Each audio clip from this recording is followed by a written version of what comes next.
Cela fait maintenant 6 mois qu'a débuté l'aventure du Podcapsuleur. L'idée de départ, c'est d'aller à la rencontre des brasseurs pour vous raconter leur histoire. Après une première saison en 12 épisodes consacrés aux brasseurs des Hauts-de-France, et avant d'entamer une saison 2 qui nous emmènera un peu partout en France à la rencontre d'autres brasseurs, eh bien, il m'a semblé intéressant de faire une petite pause. Alors une pause pour se changer un peu les idées, une pause pour voir d'autres choses, rencontrer d'autres acteurs du milieu brassicole qui ne sont pas forcément brasseurs et leur donner la parole car eux aussi ont des choses à raconter.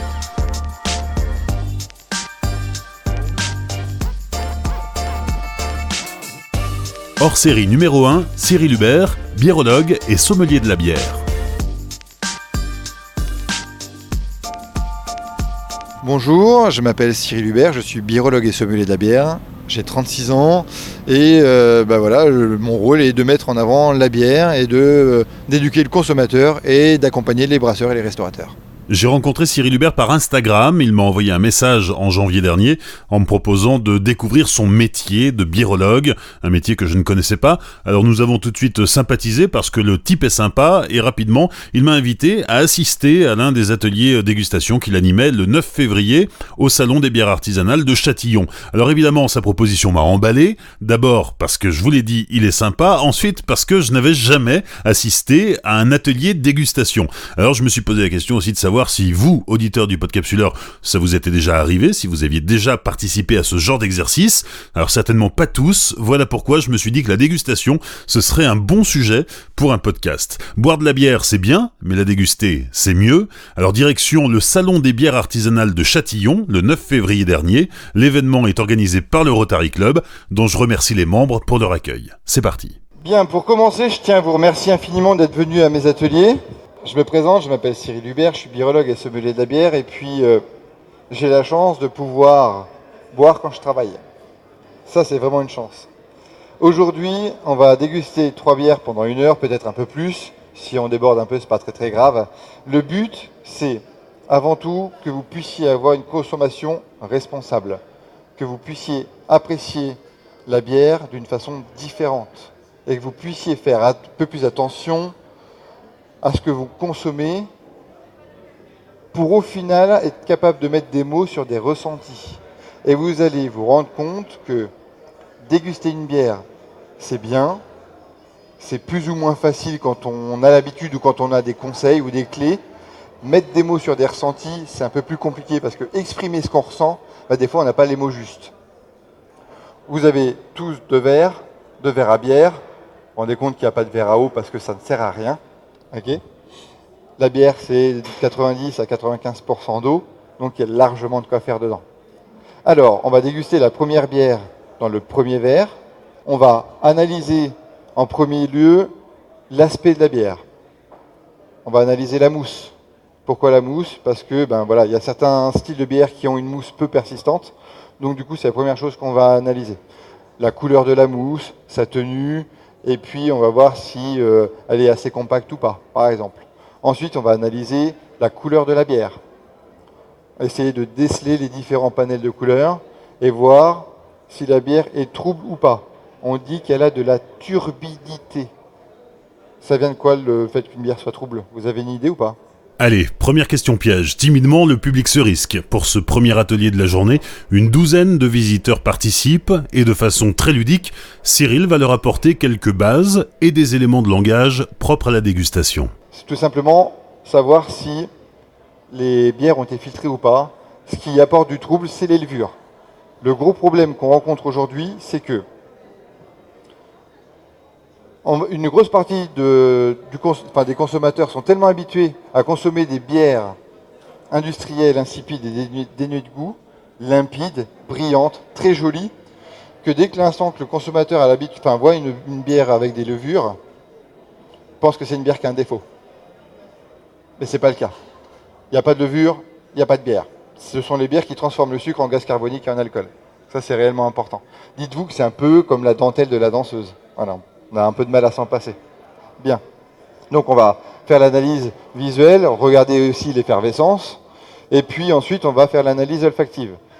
Avec notre nez, on va essayer de déceler les différents arômes. N'ayez pas peur, vous allez tous participer. Personne n'a la science infuse et la vérité absolue n'existe pas. chacun a ses propres ressentis personnels. Parce qu'on a tous une expérience gustative qui nous est propre depuis notre enfance. Comment ça se passe un atelier de dégustation ? Alors écoute, en général ça se passe bien.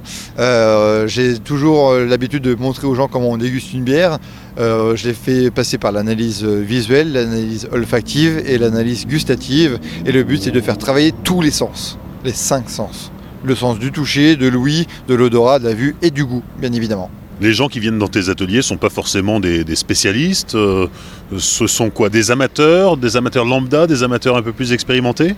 Alors écoute, j'ai la chance d'avoir de tout, autant des épicuriens, des brasseurs, j'ai la chance d'avoir des gens qui travaillent en tant que scientifiques, j'ai de la chance d'avoir des amateurs, des gens qui n'y connaissent absolument pas, qui s'y connaissent pas en bière, et des gens aussi qui n'aiment pas la bière au départ, et qui en ressortant de mes ateliers se disent ouais en fait j'aime bien la bière. Tu as des brasseurs qui viennent s'initier à la dégustation de la bière ?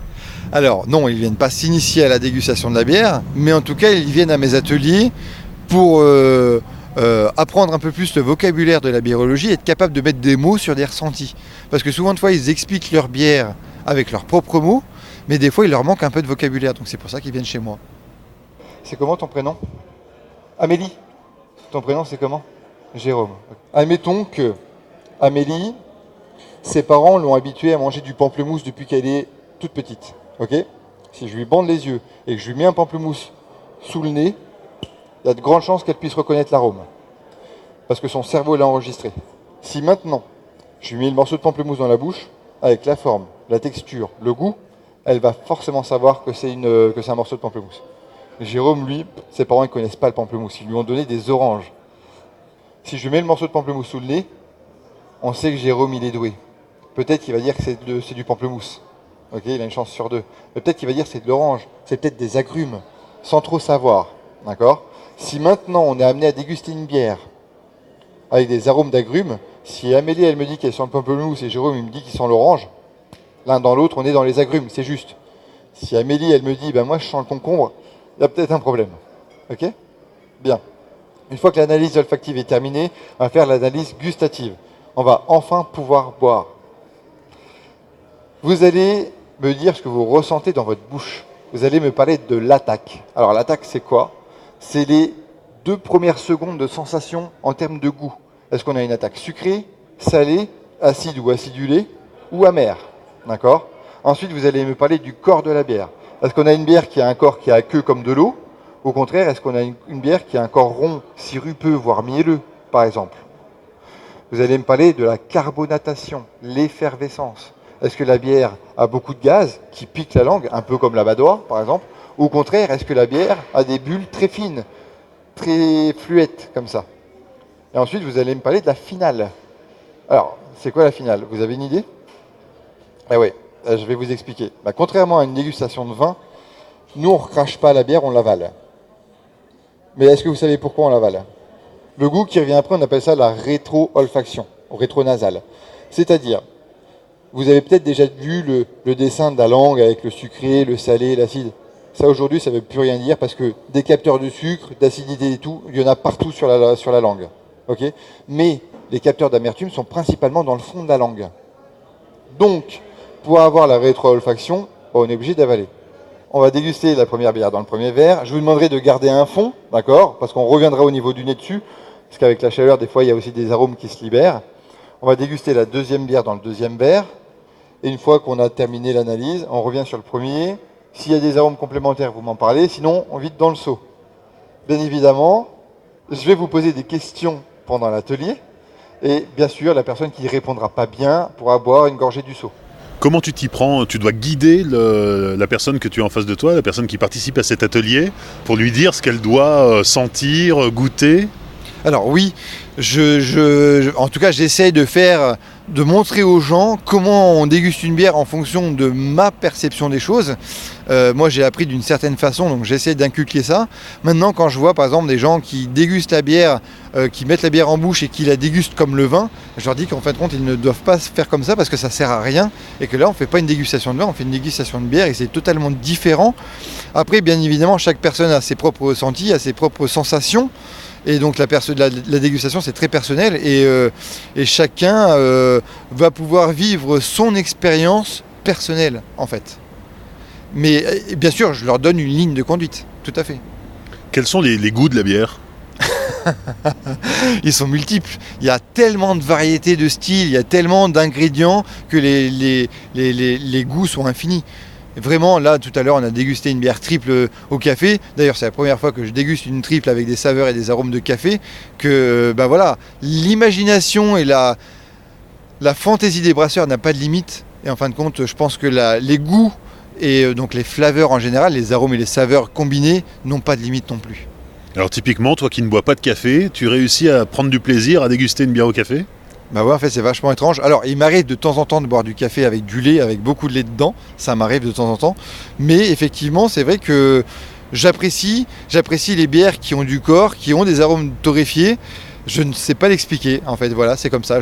Oui, j'aime bien les stouts, les Imperial Stout, les Baltic Porter, ou ce genre de choses, parce que ce sont des bières qui ont du corps, qui ont aussi une histoire, mais qui me donne une sensation étrange parce que justement je ne bois pas de café et donc voilà, je retrouve des arômes et des saveurs dans ce style de bière là, mais ça n'a pas tout à fait le goût du café en fait, et ça me permet pas de trembler, tu vois, d'être trop excité par rapport au café. Voilà pour la dégustation. Le but c'est que après vous puissiez faire un peu plus attention à ce que vous consommez. Ok ? Bien. Avant de commencer, je souhaiterais vous dire quelque chose de très très important. Et c'est réellement important, et là je rigole pas. Vous avez compris ? Alors à ce moment-là, dans l'atelier, tout le monde se met à trembler, tu te dis mais qu'est-ce qu'il va nous sortir, qu'est-ce qu'il va nous dire ? Ouais, il y a des gens qui ont des problèmes avec l'alcool, c'est une maladie grave, etc. Eh ben non, pas du tout. L'appellation de la bière ne se fait pas par la couleur. Blonde, blanche, ambrée, rousse. Alors, ambrée et rousse, c'est pareil, hein, c'est la même chose, sachez-le. Ça veut rien dire.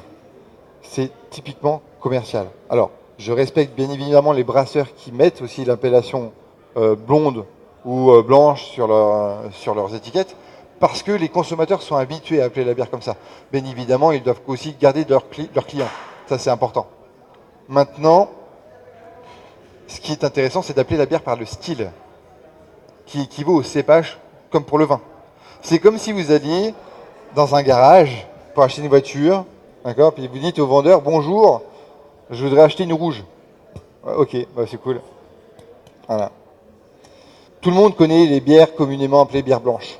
On appelle ça bière blanche parce que ça vient de la mauvaise traduction de Weissbier, bière de blé, ok, ou Hefeweizen. On utilise du froment. Petite question qui concerne le seau. Est-ce que vous pouvez me dire quels sont les 4 ingrédients de base qu'on utilise pour fabriquer de la bière ? Houblon, eau, les levures, ouais. Et le 4e, c'est quoi ? Le malt. Le malt d'orge principalement, mais on peut utiliser d'autres céréales maltées. Pour avoir une bière blanche, on rajoute du froment. Ok ? Là, vous avez devant vous des petits pots, ok, avec des grains de malt. C'est les deux mêmes sortes de grains, sauf qu'il y en a un qui a été torréfié et l'autre qui ne l'a pas été. Donc imaginez-vous maintenant que les grains de froment, on les fasse torréfier comme ça. Ça reste du froment, vous êtes d'accord ? Eh bien, vous aurez une bière blanche brune. Voilà. Je ne peux pas aller plus loin dans l'explication. Il y a un truc sur lequel tu insistes beaucoup dans tes ateliers, c'est que une bière blonde, une bière ambrée, une bière brune, aujourd'hui, ça ne veut plus dire grand-chose. Alors oui, effectivement, l'appellation de la bière par la couleur, ça ne veut absolument rien dire. Ça ne donne aucune indication ni sur les arômes, ni sur les saveurs, ni sur l'histoire du produit, ni sur son origine. Ça donne éventuellement l'indication de la variété de malt qu'on a utilisée. Maintenant, les styles de bière existent. On a la chance d'être en 2019 et d'avoir Internet. Et bien maintenant, il faut savoir que l'appellation de la bière par le style, c'est un peu comme l'appellation du vin par le cépage. C'est exactement pareil. Donc, je ne demande pas aux gens de devenir des experts, parce que voilà, c'est aussi notre métier. Mais maintenant, en sachant que le monde de la biérologie est là, il y a de plus en plus de salons et de festivals sur la bière, il y a de plus en plus de livres sur la bière, il y a Internet maintenant, les gens ont la possibilité d'avoir des informations et donc d'avoir les bonnes appellations. Si on veut avancer dans l'évolution de la biérologie, il est temps d'éduquer le consommateur, mais également certains brasseurs. Voilà. Et est-ce que justement, c'est pas un monde trop complexe si on ne s'y intéresse qu'à moitié ? Non, parce que même si on ne s'y intéresse pas d'une façon trop prononcée, on peut quand même avoir la chance d'être surpris et d'avoir de très très belles réussites et de belles découvertes, de découvrir des belles pépites et au final de pouvoir se dire en fait voilà, j'ai découvert un produit qui m'a vraiment touché, même si je m'y intéresse pas, waouh, j'ai eu l'effet waouh. Je vais peut-être faire un peu plus attention maintenant à ce que je consomme. Voilà. Quand vous retournez la bouteille tout doucement comme ça, vous voyez le dépôt qui tombe? Vous voyez pas une espèce de nuage qui descend? Vous voyez ou pas? Et après tu peux la retourner encore et puis tu refais encore une deuxième fois. Mais faites tout doucement parce que sinon après ça peut peut-être gâcher. Le gushing. Quand ça... Alors là, ça ce sont les levures. Voilà. Ok? Bien. Alors, la première bière qu'on va déguster, c'est la bière de la brasserie Toussaint, qui est une pale ale infusée avec du... Avec du quoi déjà? Ils ont fait tremper des maltes torréfiés dans de l'eau. Donc ils ont fait une espèce d'infusion. Et ils ont utilisé cette eau-là pour fabriquer la bière. Alors on va pouvoir commencer. Je vais vous montrer comment on fait le service de la bière bouteille. Parce que vous allez le faire vous après. Et vous allez vous rendre compte que faire le service, c'est pas si facile que ça. Quand on fait le service de la bière bouteille, déjà ça sert à rien de mettre le goulot comme ça dedans. Ce qu'il faut, c'est laisser pisser. Il ne faut pas avoir peur, il faut y aller franco.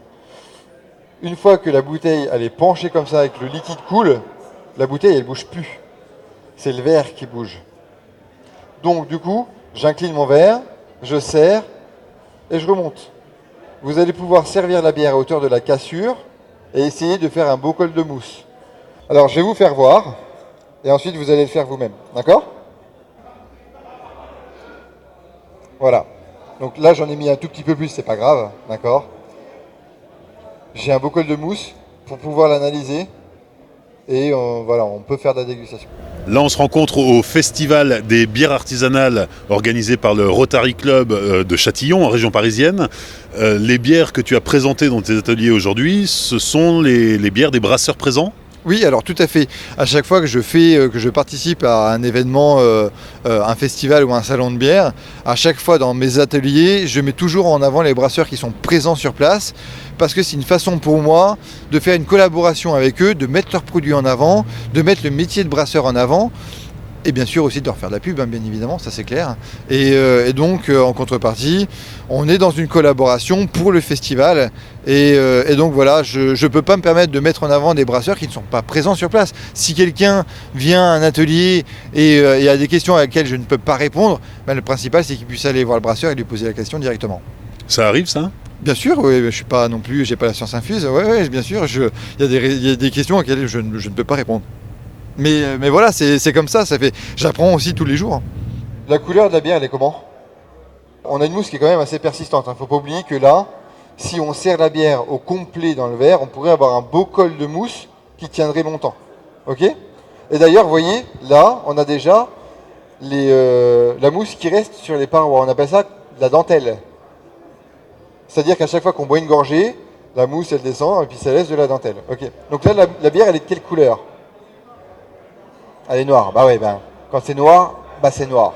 Maintenant, ce qu'on peut éventuellement faire, c'est un peu plus compliqué, mais je me rappelle de mémoire que l'année dernière, il y avait une lumière là-bas à l'entrée. Donc ce qu'on peut faire, venez avec moi. On va voir si la bière, elle est vraiment noire opaque ou si elle est noire limpide. Voir si on peut voir au travers. Alors là, on voit que c'est pas tout à fait opaque. On voit sur les contours du verre, il y a une couleur un peu rougeâtre, un peu acajou, comme ça. Vous voyez? Donc, la bière n'est pas opaque. Bien, on va pouvoir faire l'analyse olfactive. Alors, avec votre nez, vous allez essayer de me dire ce que vous ressentez au nez. Quels sont les différents arômes que vous ressentez? Et n'ayez pas peur de participer parce que je suis sûr que vous n'allez pas vous tromper. Alors là, du chocolat, oui, là il y a beaucoup de choses à dire, beaucoup. Café, chocolat, ok. Maintenant, ce que vous pouvez faire éventuellement, là vous avez des petits sous-verres, si vous voulez. Je vous laisse en prendre quelques-uns. Vous pouvez boucher votre verre comme ça, et vous pouvez le faire avec votre main. Après, c'est juste pour que vous puissiez prendre le dessous de verre. Vous bouchez avec votre main comme ça. C'est mieux avec la main, en fait. Et puis, vous ouvrez, vous sentez, vous refermez. D'accord ? Et c'est bien parce qu'on va faire une petite expérience après. Est-ce que ça vous donne des arômes complémentaires ou pas ? Moi, j'ai une pointe de réglisse qui ressort. C'est très agréable au nez, en tout cas. C'est très complexe. Alors, maintenant, on va pouvoir déguster et on va voir ce que ça nous dit en bouche. Qu'est-ce que vous ressentez en bouche ? Tu sens du réglisse ? Moi aussi. Le café, ok. Chocolat, café. Tu sens quelque chose ? Ok. Caramel, peut-être un peu plus cuit. Ok. La carbonatation, l'effervescence, elle est comment ? Très fine. Très très fine. C'est pas très très grave. Maintenant, vous sentez pas une espèce d'amertume qui reste dans le fond de la bouche quand même ? La finale est quand même assez longue, hein. D'accord ? Là, je me rends compte que j'aurais dû faire cette bière après. C'est pas grave, on va se rincer la bouche. Et on va pouvoir se manger un petit peu après. Maintenant, ce que vous allez faire, vous allez faire comme moi. Vous allez prendre une bonne gorgée, tous. Vous allez prendre une bonne gorgée, faire tourner la bière sur toutes les parois de votre bouche, les joues, le palais, sous la langue. Et une fois que vous allez avaler votre gorgée de bière, vous allez faire comme moi. D'accord ?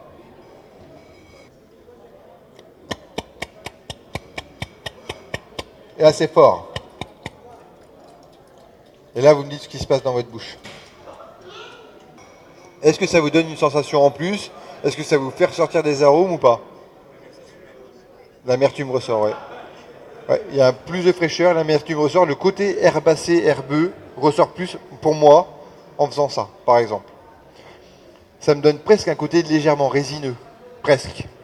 Est-ce qu'il y a des bières que tu as goûtées aujourd'hui et que tu n'as pas aimées, qui ne sont pas ta tasse de thé ? Alors, non. Toutes les bières que j'ai dégustées, je les ai appréciées. Il y a certaines bières que j'ai bien évidemment plus aimées que d'autres. Parce que j'ai aussi une prédilection. Mon rôle en tant que biérologue, c'est d'être capable de pouvoir juger n'importe quel style de bière différent. Au-delà de mes avis personnels, moi je suis plutôt féru des bières quand même assez charnues, qui ont un pourcentage assez fort en termes d'alcool et en termes de saveur, assez complexe. Maintenant, je suis aussi fan de sour. L'avantage ou le désavantage de mon métier, ou en tout cas de ma personnalité, c'est que moi j'apprécie tout style de bière. Mais effectivement, il y a des bières qui me touchent plus que d'autres. C'est comme un peu avec les brasseurs. C'est comme une histoire d'alchimie. Il y a des gens avec qui ça passe bien, d'autres gens avec qui ça passe moins bien. La bière, c'est exactement pareil. En termes d'odeur, de saveur, de goût, on a toute une palette de choses différentes. Est-ce que les bières qui sont brassées aujourd'hui ne sont pas peut-être un peu trop complexes ? En fait, ça dépend justement du brasseur, ça dépend de sa folie, ça dépend du style qu'il veut faire. Si c'est un brasseur qui est un peu foufou mais qui souhaite rester dans les caractéristiques d'un style bien précis, il va pas trop se décaler. Maintenant, l'avantage qu'il y a, c'est qu'il y a tellement de combinaisons à faire, ne serait-ce qu'avec les matières premières par exemple, les combinaisons sont infinies. Donc moi, ce que j'aime bien, c'est justement être surpris. Il n'y a pas si longtemps que ça, justement hier, j'ai fait une dégustation de quelques bières sans alcool. J'ai été incroyablement surpris. Jamais j'aurais pensé de ma vie que je goûterais des bières sans alcool comme ça. Genre un peu sour, tu vois. C'est juste incroyable, vraiment.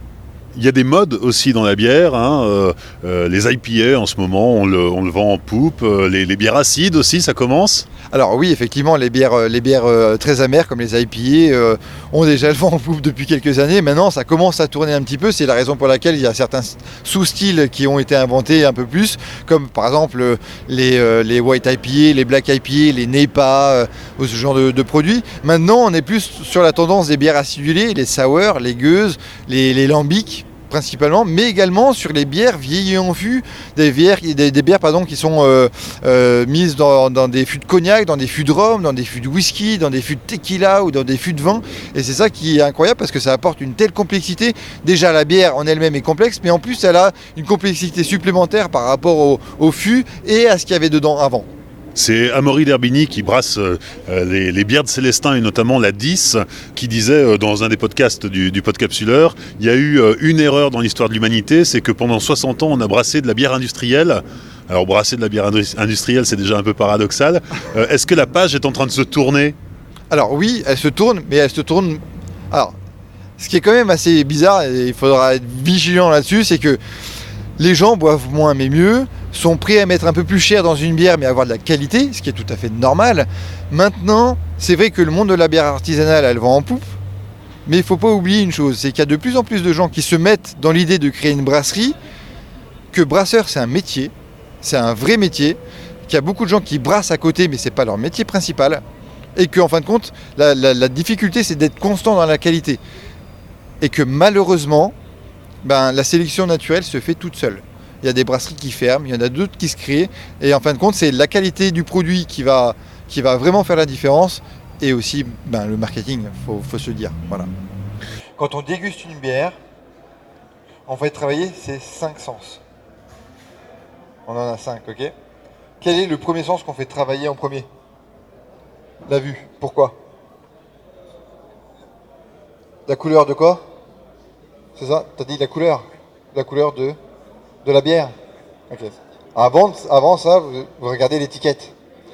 Ouais, c'est la première chose que vous regardez, mais comme pour tout ce qu'on achète, on l'achète parce que ça nous plaît visuellement. C'est aussi simple que ça. Donc on fait travailler le premier sens de la vue. Ensuite, on va faire travailler le sens du toucher. Vous allez me dire, mais comment on fait travailler le sens du toucher dans une dégustation de bière ? Vous avez une idée ou pas ?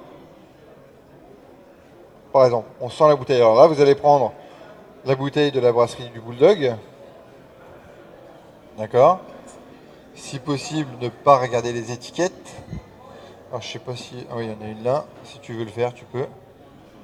Et là, vous allez me dire si la bouteille est froide ou si elle est fraîche. Elle est froide. D'accord. La différence est que, en fonction du style qu'on déguste, la température de dégustation est différente. Je m'explique. Vous prenez un Russian Imperial Stout, une bière très puissante, ou un Barley Wine, qui sont des bières qui cotent entre, on va dire, 9 et 15% d'alcool. Ce sont des bières très complexes en termes d'arômes et de saveurs, donc de flaveurs. Arôme pour le nez, saveur pour la bouche, l'ensemble, les flaveurs, ok ? Si vous prenez une bière qui fait 15% d'alcool et que vous la servez au frigo très froide, vous n'allez rien sentir. Faites-les laisser un jour. Prenez une bière, ici sur le salon si vous en trouvez, des bières qui sont très fortes en alcool. Prenez 2 bouteilles. La première bouteille, vous la mettez au frigo très froide et l'autre, vous la laissez à température ambiante. Vous servez à hauteur de la cassure du verre, d'accord ? Ça sert à rien de remplir le verre. Et vous sentez les différents arômes. Vous allez voir que la bière qui sera froide, vous allez moins sentir que la bière qui sera à température chambrée. Et c'est pareil pour tout. Le chocolat, le vin, tout en fait. Le foie gras aussi, par exemple. Ensuite, on va faire travailler le sens de la vue. On va faire l'analyse visuelle, d'accord ? La mousse, la couleur, la turbidité, tout ça. Ensuite, on va faire travailler le sens de l'odorat. Après, on va faire travailler 2 sens simultanément. On va faire travailler le sens du goût. Non, l'odorat, c'est pas le nez.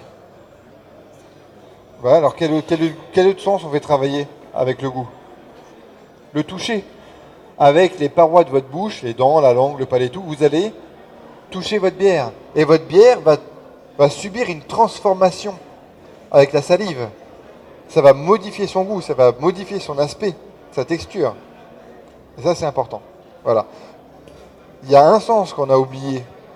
Bah oui, j'ai fait exprès de ne pas le dire, c'était pour savoir si vous allez trouver. Lequel ? Eh oui, comment on fait travailler le sens de l'ouïe d'après vous ? Mais quand on l'ouvre aussi. Si on n'entend pas le psst, ça veut peut-être dire qu'il n'y a pas trop de gaz et que la bouteille est éventée peut-être. Ou que les levures n'ont pas bien travaillé. Je pense qu'il n'y a pas un seul brasseur à qui c'est pas arrivé.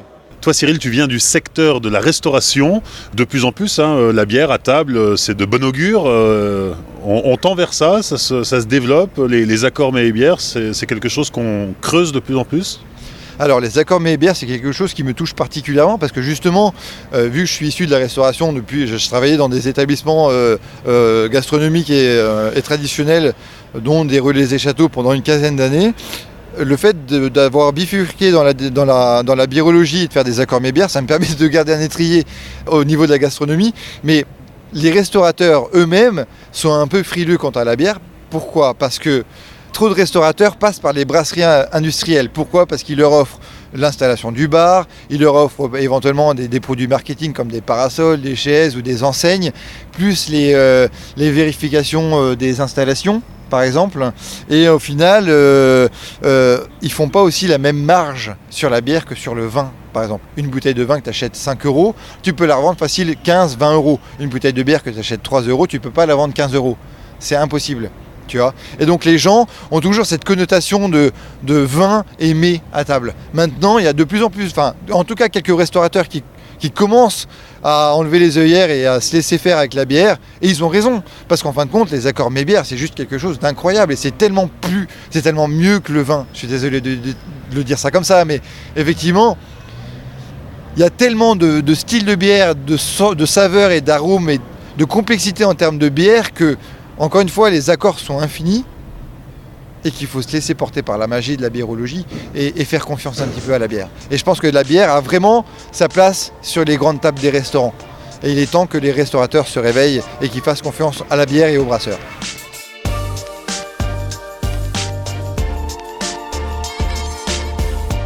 Merci à Cyril Hubert, biérologue et sommelier de la bière, de nous avoir initiés à la dégustation. Merci aussi à l'équipe du Rotary de Châtillon pour son accueil en février dernier lors de l'enregistrement de ce hors-série.